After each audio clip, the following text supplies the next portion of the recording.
आज मैं आप लोगों को फ़ोटोशॉप के बारे में कुछ और बताऊंगा। कुछ और टूल्स जिनका यूज़ फ़ोटोशॉप में किया जाता है।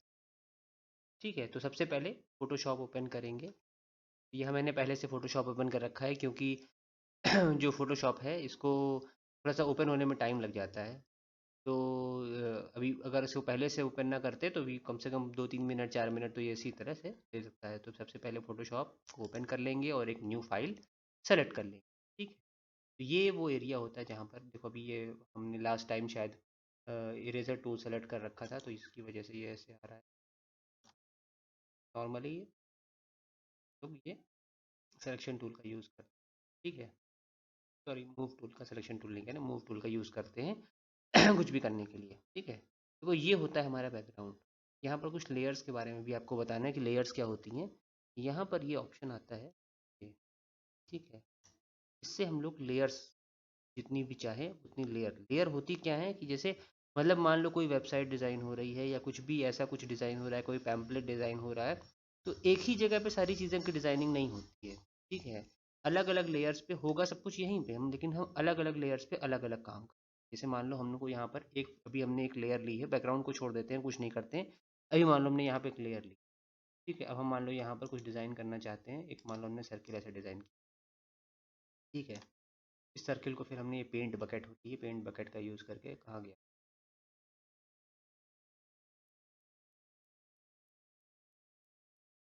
ये पेंट बकेट ये रही, ये ग्रेडियंट और पेंट बकेट दोनों एक ही में होते हैं। ये पेंट बकेट का यूज़ करके मान लो यहाँ पर हमने कोई कलर गिरा दिया। ठीक है, फिर कंट्रोल और डी प्रेस करेंगे तो ये जो सिलेक्शन है वो ख़त्म हो जाता है। अब मान लो हमको कुछ और डिज़ाइन करना है तो हमने एक और यहाँ से लेयर ले ली। अब उस पर हम रेक्टेंगल या जो भी मतलब हमने डिज़ाइन करना चाहते हैं उस तरह का कुछ डिज़ाइन कर लिया। ठीक है, स्क्वायर रेक्टेंगल जो भी कह लो।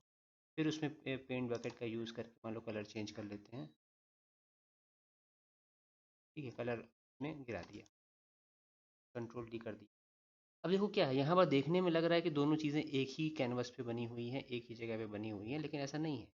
अगर ये इसकी आई होती, अगर मान लो हम यहाँ होता क्या है कि जब भी कोई इसे वेब पेज डिज़ाइन करना है, वेब पेज की पूरी फ़ोटो डिज़ाइन करनी है या ऐसा कुछ कुछ भी करना है इस तरह का, या कोई कोई टेम्पलेट डिज़ाइन करनी है, कोई मतलब बैनर बनाना है या इस तरह की चीज़ बनानी है, तो उसके लिए इसका इन सब चीज़ों का यूज़ किया जाता है। मान लो जैसे इसको हमने इसकी ये यहाँ पे होती है तो उसमें होता क्या है कि हर काम जो है वो अलग अलग लेयर पे करते हैं। उससे फ़ायदा क्या है, जैसे इसको भी डिज़ाइन कर दिया, आई ऑफ कर दिया तो ये चीज़ ऑफ होगा, यह नहीं दिखेगी, मतलब ये गायब नहीं हो रही है लेकिन ये विजिबल नहीं है। बाकी इस पे जो भी हम वर्क करना चाहें कर सकते हैं। तो यह कहने का मतलब ये होता है कि जितने भी काम होते हैं, जितनी भी तरह की चीज़ें होती हैं, वो जितने भी उसमें हमें अलग अलग चीज़ें करनी हैं, जो भी उस पर बैनर बनाना है, कोई पिक्चर बनानी है, कोई सीनरी बनानी है, जो भी बनाना है, तो उसको अलग अलग लेयर पे करने से फ़ायदा होता है। उससे एडिटिंग में आसानी होती है। अब यहाँ पे मान लो कुछ गलती भी हो गई तो हमको इसी लेयर को हम डिलीट, मान लो यहाँ पर हमने कुछ डिज़ाइन किया, कुछ गलत हो गया, तो मान लो हमको इसी लेयर को डिलीट करना होगा। बाकी का पार्ट जो है वो हमारा एज इट इज़ रहेगा, उसको हम डिलीट भी कर सकते हैं यहाँ से। ठीक है, डिलीट का ऑप्शन यहाँ ये है, यहाँ से डायरेक्ट हो जाए, ये ऐसे कर दिए, डिलीट हो वो लेयर। तो मान लो किसी अलग अलग उस काम को अलग अलग लेयर पे करने से अगर किसी तरह की दिक्कत आती है तो पूरा का पूरा जो भी हम वर्क कर रहे हैं, जो भी काम कर रहे हैं, पूरा का पूरा काम बेकार नहीं होता है। हमारा काम काफ़ी हद तक सेव रहता है। तो ये फ़ायदा इनका लेयर्स का होता है। ठीक है, तो नॉर्मली जो ये इसको भी डिलीट कर देते हैं। नॉर्मली जो होती हैं, जो भी हम लोग बैनर बैनर वैनर बनते हैं जो आप लोगों ने देखे होंगे कहीं पर भी, तो वो इन्हीं सब का यूज़ करके बनाया जाता है। फ़ोटोशॉप का यूज़ करके बनाया जाता है। जितनी भी तरह के डिज़ाइन, बड़े बड़े होल्डिंग जो लगे होते हैं उनमें जो कलर्स वलर्स लगे होते हैं, तो पहले उसकी डिज़ाइनिंग फ़ोटोशॉप या इसके जैसे और जो सॉफ्टवेयर होते हैं उनमें यूज़ करके बनाते हैं। फिर धीरे धीरे चीज़ों को अलग अलग तरीके से करते हैं। तो वो थोड़ा सा टाइम टेकिंग होता है लेकिन बनाना कोई बहुत मुश्किल नहीं होता है। अलग अलग चीज़, अलग अलग इनके टूल्स होते हैं, इन टूल्स का यूज़ करके उन सबको यूज़ किया जा उनकर बनाया जा सकता है। ठीक है, तो कुछ भी मतलब ऐसा कुछ नहीं है कि मतलब कोई उसमें नहीं है, जैसे कि कुछ भी किसी तरह का पोस्टर बनाना है, कुछ भी किसी तरह का बैनर बनाना है, किसी तरह की होल्डिंग बनानी है, जगह जगह जो आप लोगों ने लगे हुए देखे हैं, तो वो सब पहले डिज़ाइन होते हैं इनमें। डिज़ाइन होने के बाद ही वो उस पर प्रिंट कराए जाते हैं। तो प्रिंटिंग का काम वो अलग है लेकिन डिज़ाइनिंग का काम नॉर्मली फ़ोटोशॉप पे ही होता है। ठीक है, तो जैसे मान लो कुछ डिज़ाइन करके देखते हैं। हमने पहले यहाँ लेयर लेते हैं, एक लेयर लिया, मान लो यहाँ पर हमने कैसे तरीके से ये ठीक है, इसमें हम कोई कलर एक ऐसे रेक्टेंगल जैसा बना लिया और थोड़ा सा, ठीक है। अब यहाँ पर से कुछ कलर वलर करना चाहते हैं तो कलर हम यहाँ से ले सकते हैं। तो ये पेंट बकेट है, पेंट बकेट का यूज़ करके हम लोग यहाँ पे कलर डाल दें। ठीक है, ये हो गया इस तरह का। फिर कंट्रोल डी से सिलेक्शन को ख़त्म कर दें। अब मान लो दूसरी लेयर लेते हैं, वहाँ पर कुछ और डिज़ाइन बनाते हैं। एक सेकेंड लेयर ली और यहाँ पर एक ऐसा रेक्टेंगल का डिज़ाइन पहले तो पूरे पे कर देते हैं।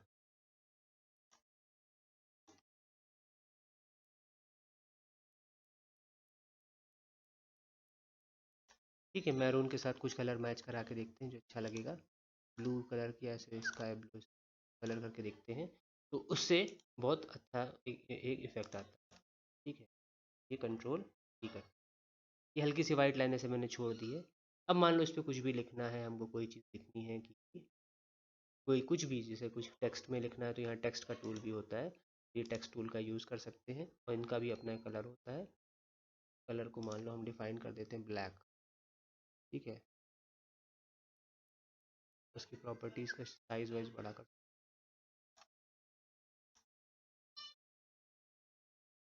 तो ये इसका मूव टूल का यूज़ ऐसे करके हम कोई भी एडिटिंग करना चाहें। हाँ, ठीक है, ऐसे करके हम कुछ भी जो भी इस डिज़ाइन करना चाहें।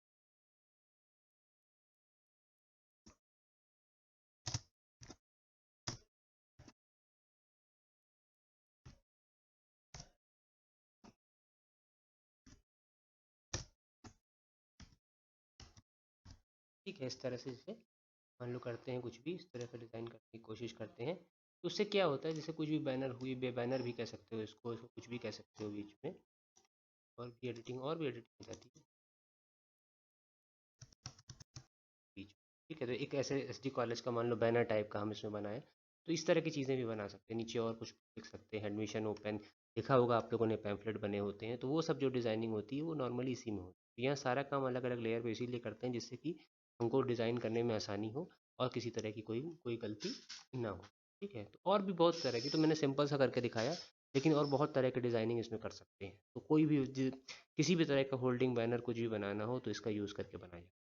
और मेनली तो ये फ़ोटो एडिटिंग के लिए ही इसको यूज़ करते हैं, तो फ़ोटो एडिटिंग में इसका बहुत बड़ा रोल होता है जिससे कि हम लोग फ़ोटो एडिट कर सकते हैं। ठीक है, तो एक नई नई वो लेते हैं, नई फाइल लेते हैं, उससे बताते हैं कैसे फ़ोटो फ़ोटो एडिटिंग की जाती है। जैसे मान लो कोई कोई पिक्चर लानी हो तो पहले हम लोग यहाँ फाइल, सॉरी, इमेज में जाते हैं।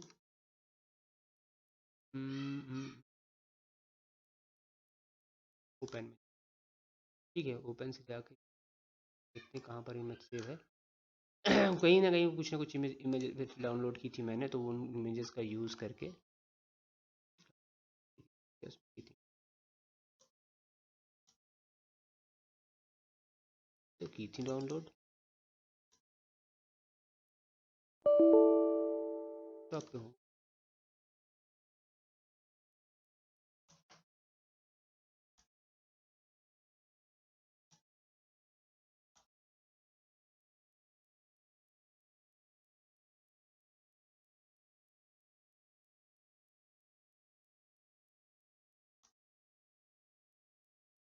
चलो, इमेजेस नहीं दिखा रहा है, कोई इमेज लेके आते हैं।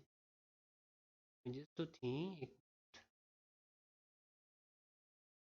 कुछ इमेजेस डाउनलोड की थी जिनका यूज़ हम कर सकते हैं इसमें आपको समझाने में।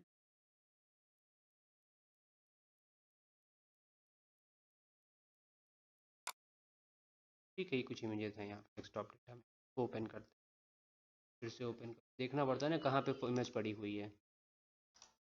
ओपन में जाएंगे, फिर इसमें जाएंगे, उसके बाद यहाँ पे डेस्कटॉप डेटा, यहाँ पर तो कोई भी हम यहाँ इमेज को सेलेक्ट करते हैं। ठीक है, थोड़ा टाइम लगता है, घूम रहा है, इसका मतलब हो रही है इमेज। ठीक है, ठीक है। अब इस इमेज को हम पहले इसको सिलेक्शन टूल का यूज़ करके, सॉरी, रेक्टेंगल टूल का यूज़ करके इसको पूरे को सेलेक्ट करेंगे। सेलेक्ट करके अपने जो भी हम लोग